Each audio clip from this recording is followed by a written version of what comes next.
Okay, I think we are live now. Yes. Okay. Hello, everyone. Welcome to another episode of Your Sense What. And if you don't know, Your Sense What is a monthly series that explores the inspiring stories of accounting and bookkeeping firm owners who are building their dream firm and a life that they love.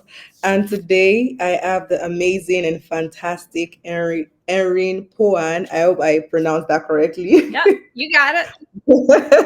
Amazing. And yeah, Erin, I think according to your bio, you were formerly an accountant, right? Before you Correct. transitioned into, yeah, like your current career, your business, like as an entrepreneur right now. And I was going through your content on LinkedIn and I absolutely enjoyed the content because it didn't feel like the regular accounting style, like, okay, do this XYZ. It was a blend of lifestyle, the work that I do, and how I serve my community and customers, right? So it's such a beautiful thing to see. And yeah, thanks for coming on board today, Erin.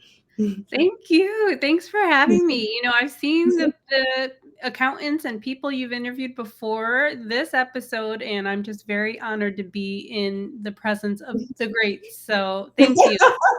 Thank you. Thank you so much. So I think I'll just go straight into it. Erin, do you mind just like introducing yourself? Like, just give me a little. I love hearing people's stories, right? So just give me like a little background about where you grew up and how your early life sort of shaped who you are today.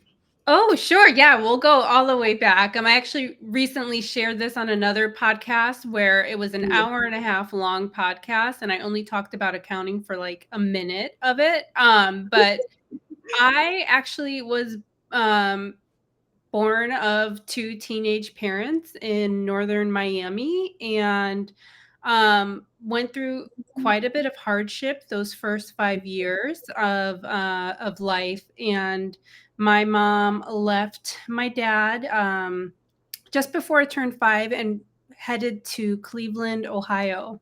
And so Wow. I spent the majority of my life in Cleveland, Ohio, and I all the way up until middle of high school.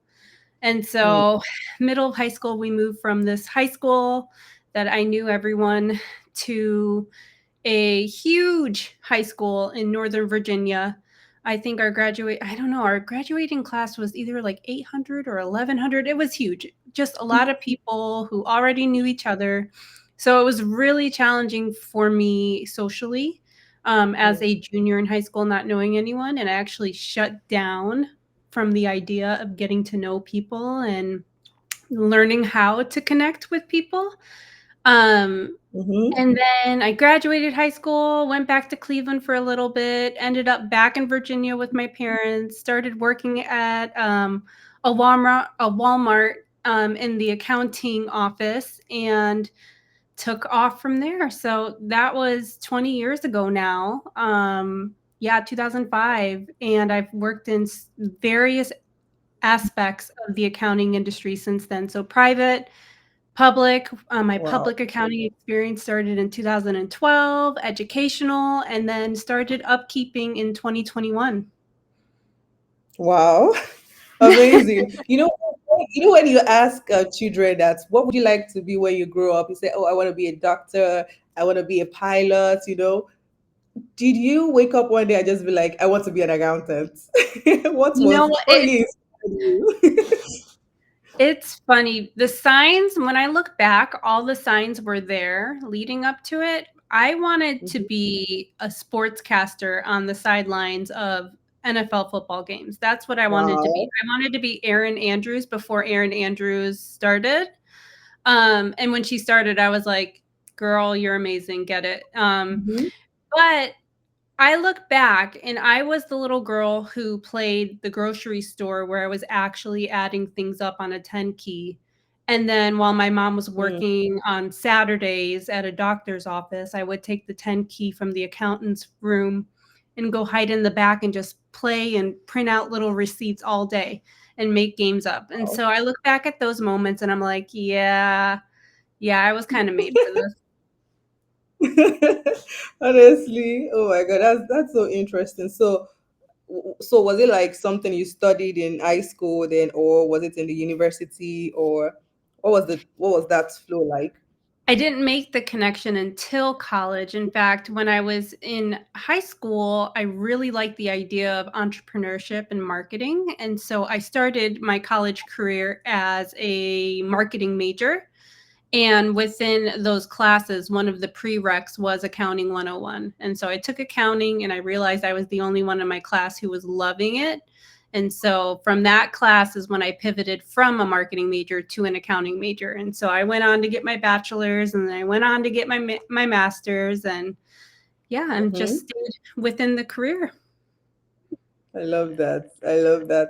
But you know that I mean, based off what we hear, what we see most of the time on social media, or what is even being portrayed in movies, right? You see accounting as this boring lifestyle. I mean, I don't ever want to get into it. Do you understand? So in a lot of ways, accounting has this reputation for being stuck up, for being boring. How did you like break that mold with your personality, with who you are, and yeah, your approach to it generally? It took a while. I would say not until I started my own firm and gave myself my own permissions did I fully Mm, feel like I was able to show up as my authentic self within the accounting industry. Because honestly, I'm a little weird. Like I'm a little cheeky. Dare I say, I think I can be fun. And so, yes, those are all contrasting things. Most people think those are all contrasting things to the accounting industry. But what I have learned from going to industries and posting on LinkedIn and finding community is that you can be anyone you want to be in this accounting industry, and your people will be yeah. attracted to you. Mm, very, very true. Which even brings me to my next question. Maybe before you got into accounting, right? Maybe when you had that light bulb moment in college, when you got to college, was there any like misconception about accounting that you've always heard about that maybe you found a little strange before you got into the industry? Then after getting there, you were like, nah, I don't believe this. This is not true. I would say I went to my first Intuit Connect. It was QuickBooks Connect back when I went, 2022. And Mm, I think when I walked into the Connect Fest, which is the big party, the yeah. last night of the conference, and I saw Hmm. accountants letting loose and having fun, and they were dancing to like Pitbull and Daddy Yankee, and I'm Puerto Rican, and I was like, so like we can have both, right? Like we can be in the weeds with our client work, sitting at our desks, and we can have the time of our lives too. And that for me, that was like it seemed going into the industry that it was just going to be head down, focus on work, real strict, real client focus, which we support our clients and we can have our lives too. Mm, I love that. I love that perspective. And I wish a lot of people had something like that because accounting has really taken the, I don't want to, maybe the word is it when it comes to saying, oh, they're boring, they're stuck up. Then you have people like Nancy, you have people like you have people like Don Brolin. You get and they're like very hyper, energetic, and fun to be around. I'm like, nah, Yeah. I don't. Yeah, For and real. I mean, all those people you mentioned, exactly who they show up to be online is exactly who they are in person, and they're just so fun. And I know you also interviewed Yuri, the fun CPA, and Yes, like, same. Yeah. for real, for real. So now let's bring this to upkeeping, right? You know, one of the things I saw that really fascinated me, uh, reading like your bio and your story was that you transitioned from accounting, like being like an accountant, into like serving small firm owners, if I'm correct.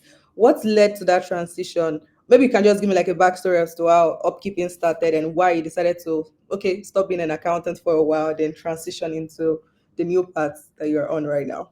Yeah, so I'll say we're still very much so a firm owner. So Upkeeping does serve clients around the country, and we're a small team serving around 50 clients or so at this point. But my passion in meeting people in this industry, and specifically women in this industry who are solopreneurs, solo firm owners, is realizing that like there are a lot of ups and downs in one Mm, day. There can be a lot of ups and downs in the entrepreneurial journey, and it can be quite lonely. And so I've kind of leaned into this new passion of creating a conference for women in accounting. And so that's the way that I've been supporting other firm owners in the industry, not necessarily with accounting, but with bringing them together to collaborate, to make them feel less alone, and just to really better the industry. Because if we have more happy and fun accountants, then we're going to get more people who want to do what we're doing, and then our industry is going to be mm-hmm. better for it. So, so that's the origin of Wave Seattle. Oh, amazing, amazing. So, do you have like so I think you mentioned earlier before the call started that you're having a conference coming up soon, right? Is it Yeah, virtual or virtual? it is in person. So Wave Seattle, we had our first day, our first event. Technically, last fall, we had an evening event here in Seattle, and it went amazing. There was a lot of Oh, forward momentum of okay, what's next? What else can we do? And I had yeah. been at Bridging the Gap, and I loved the connections and the experiences from that conference, and I didn't want to have to wait a whole other year or travel to another industry conference to do it again. So I threw it out there and started very publicly building Mm, the idea of a conference here in Seattle, by way of posting on LinkedIn, and people were in, they were wanting to attend, wanting to sponsor, wanting to support us however they could. And we made it an event. We had 65 women here for the 1 day mhm. micro conference, as I call it. And they flew in from 10 different states and Canada. And so we're going to do it again next May. Wow. That's incredible to see. And I love the fact that you're also like targeting women, right? Focusing on women, bringing women together because we need to create that balance. We need to have that conversation as well. Like putting women on and yeah, in their roles, especially in the accounting industry. Yeah. Yeah, that's a big deal. That's a big deal. So now bringing this into the customers that you serve, the clients that you serve, right? You've probably had interactions with different kind of clients. How do you connect with them to make accounting or yeah, basically accounting enjoyable for them? Because people see it as this boring. Nah, I don't want to go there. I don't want to talk about it. You just do my job for me and I'll pay you at the end. But how do you connect with them to make it less tasking?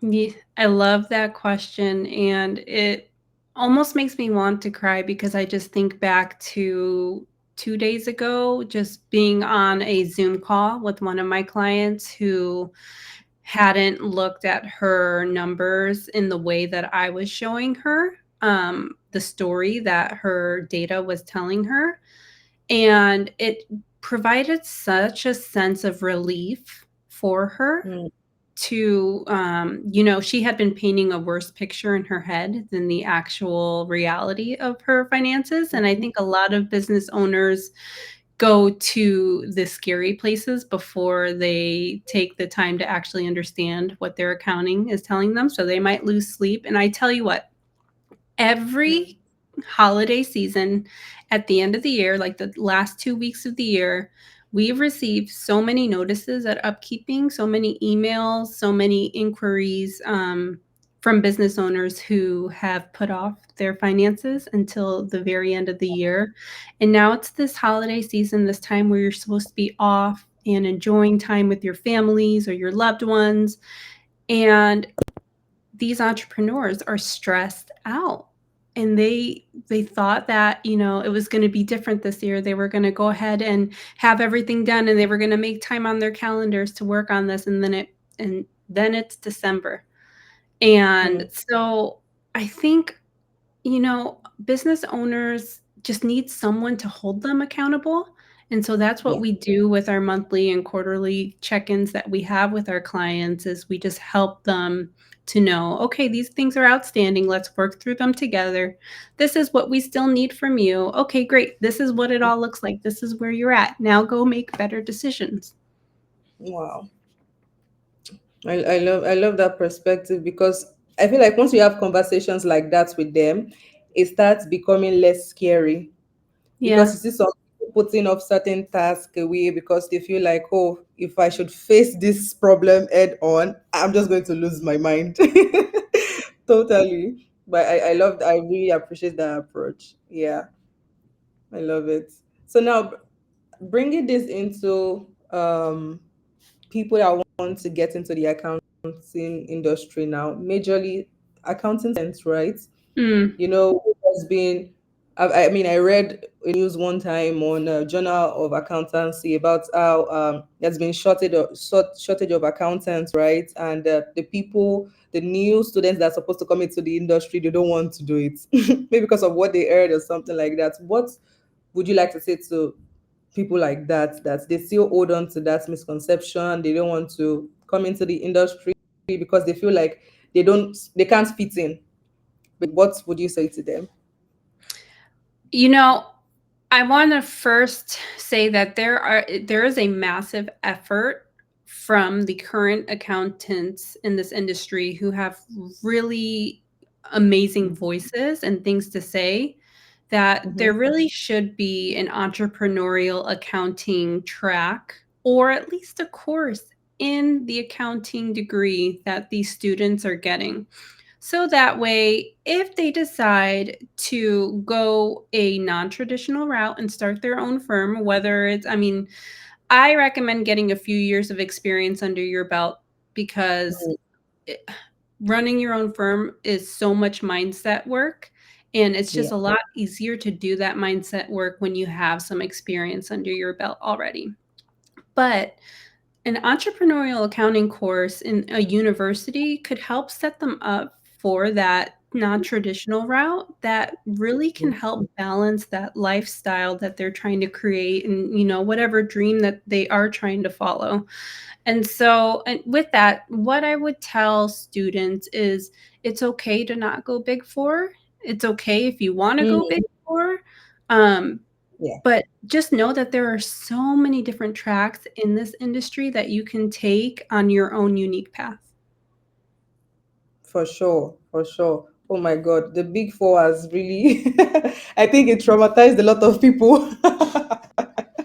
A lot of people were traumatized by the big four. Oh my God. I think Yuri was still talking about it the last time I had this conversation with him. It was Mm. like, we're going through like hours and hours to decide to just, you know what, I'm not going through this route again. And yeah, so I Mhm. agree. It's not a one way, it's not a one way direction.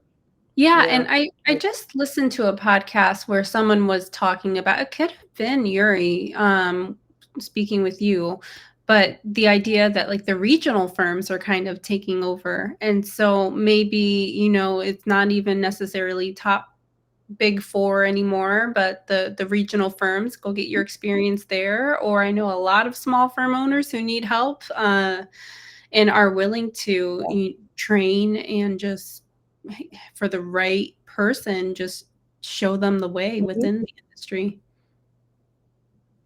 Yeah, yeah. And I wish I know a lot of firms are doing something like that too. Like they are bringing in the new, I don't know if I can call them the new bloods in a way, and training That's a them great to, comparison. yeah, and basically training them to run things.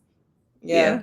So I think we should get this to the fun parts now. The fun Erin, the Erin that likes to have fun. What's a typical day in your life like Oh, beyond typical your day. regular job?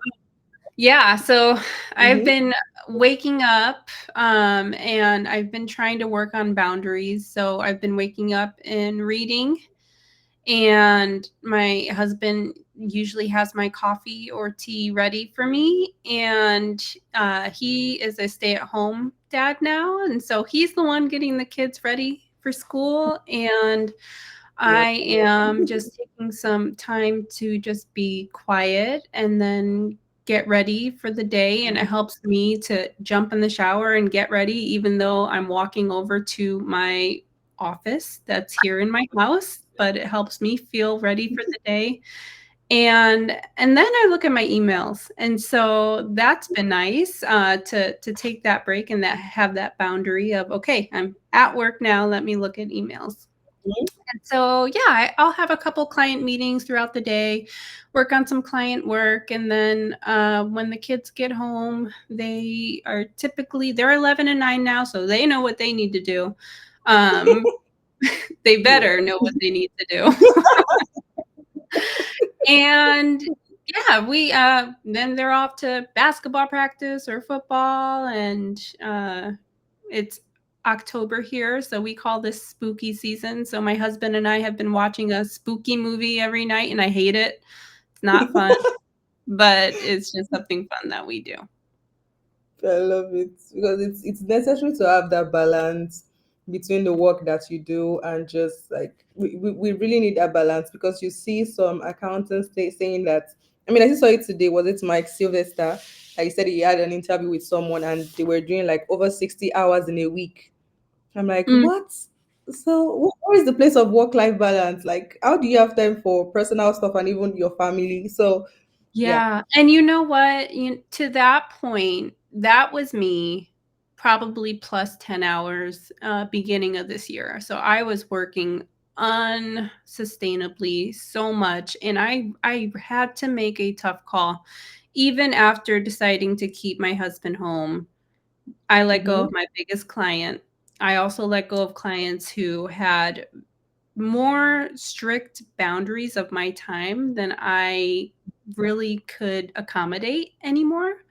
And so I had to let go of a financial crutch that we had. And now I look back, and we pulled the kids out of school an hour early the other day and went to the pumpkin patch, and I was just so grateful that I could, and I wasn't Yeah. stressed. Mm-hmm. Yeah. So it was a lot of work to undo the 60 plus hour weeks, and still figuring it out. There's still some weeks and a lot of nights where I'm still working just because my brain turns on at 9 p.m. and I'm like, oh, I can do all this work now. So I'm really still figuring out the balance, but it's just a beautiful testament when I can go midday to go do something with the kids or go see my daughter win an award at school. My, that's beautiful. And the interesting part is that you can't get times like that back. Like you can't get moments like that back. So you have to live in the moment, be there for them, be there for yourself, be Yeah, present. exactly. Love that. Love that. Wow, this has been a very interesting conversation, Erin. Thank you so much for doing this with us. So I have one more question before we go into the rapid fire questions. Are you All right, ready? I'm ready. Okay, so I think the last question before we go into that, what legacy are you hoping to leave through the work that you do, through Wave Seattle, through upkeeping?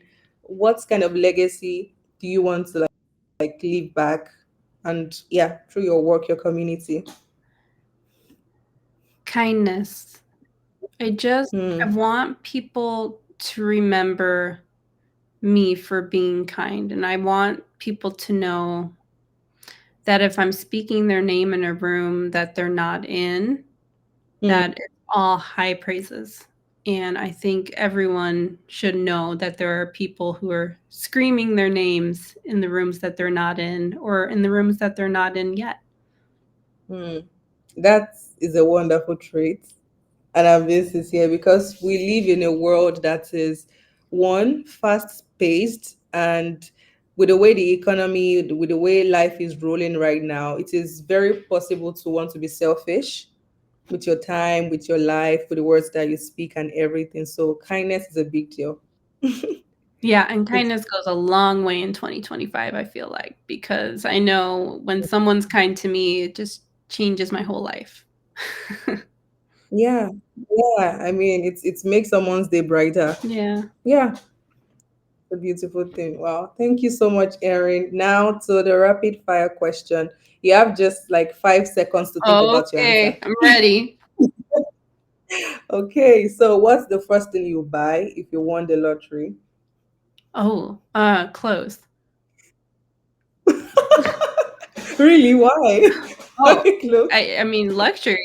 Like, sometimes I just have, like, Louis Vuitton or just Dior websites open on my computer for a little bit Oh of, my inspiration.